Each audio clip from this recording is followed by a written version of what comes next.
And we're back, guys. Welcome to Tennis in a Minute. I'm your host, Good Energy, back with more tennis coverage. We are here at Osaka, Japan. That's right. This is a W25K tournament, and I'm traveling, so unfortunately, I could not get this numeric lock out to you sooner.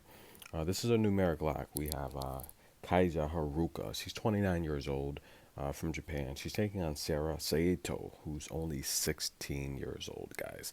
This is a pick 'em. This is a 50-50 match. Now, Haruka, who's 29, she's coming off of a 27 win season where she was 27 and 17. She's got over 175 wins on hard. She prefers hard, it's her preferred surface. She's ranked she's dropped in the rankings, but she's faced some pretty notable competition that most tennis fans would be familiar with. She's taking on Sarah, who's only 16 years old, who only has 12 wins on hard for her entire career. Now, this is a numeric lock, so Haruka comes out and gives Sarah a bagel the first set. Unbelievable. Now, this reminds me of the match where Sloane Stevens was the underdog against Brenda Favirtova, or even when she was the underdog against Linda Favirtova, and she dominated both of them. Now, this is a tournament in Osaka. It's the ITF tournament here. Now, listen, guys, this match here, it's so one-sided, and but you have to be careful. So sometimes you'll get a matchup like this where it will be a pick 'em, and the underdog might even win outright. But this is just not the case. Haruka, who's 29 years old, she's a hardcourt veteran in contrast to Sarah Saito, who's very, very green. And what Haruka is doing, she's just keeping the ball in the left corner of Sarah, and she has no chance of returning these shots. She's making a ton of unforced errors.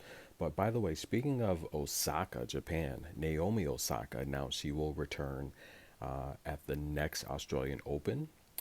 So she will be participating in the Australian leg of the tour. I imagine the Adelaide International one. She should be there. And listen, guys, she's that's going to be 6 months after having her child. So what does that mean? She's probably going to be giving birth June or July. So that's going to be interesting to see if she can. Well, technically, will she play the U? No. Okay, so she's not going to play the U.S. Open because she's returning for the Australian Open. So when's she going to have time to play? So I imagine she could probably be on the World Tennis League in Africa. So possibly participate, maybe even the United Cup. We'll see.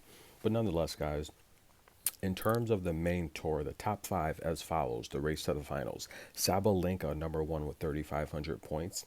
How about Elena Rybakina, number two with 3,200 points? Jessica Pegula, number three with 2,000 points. Iga Swiatek, number four, 1,800 points. And rounding out the top five, Belinda Bencic, 1,700 points. So it's going to be a great tournament, guys, to see who can clinch these top eight spots. 6 through 8 right now is pretty jam packed, even 6 through 10. But nonetheless, I'm your host, Good Energy. Stay tuned. We do have a break in coverage. We have about a week off as all of the ladies are headed to Europe. They're getting accustomed to these clay tournaments. We have some amazing tournaments coming up. And look, Camilla Giorgi, she does not play well in Italy. So we're going to see if she can get some wins on clay finally. It's unbelievable how bad she plays once the tournament hits the clay season. But nonetheless, we have a lot of great coverage. I'm deciding whether or not I should go to the Roland Garros. I've been fortunate enough to have some amazing careers in my lifetime and work hard enough to where now I'm just maintaining my lifestyle, and I'm thinking about traveling to the Roland Garros, but we'll see. Nonetheless, stay tuned for more tennis coverage. I am your host, Good Energy. Thanks to everyone that supports the channel. Thanks to everyone that comes to the channel with positive energy and leaves positive comments.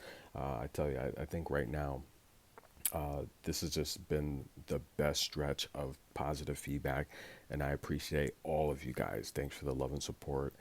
We'll see you soon. But we're here in Osaka, Japan, guys. W25. This is a numeric lock, and this is a blowout. Unbelievable.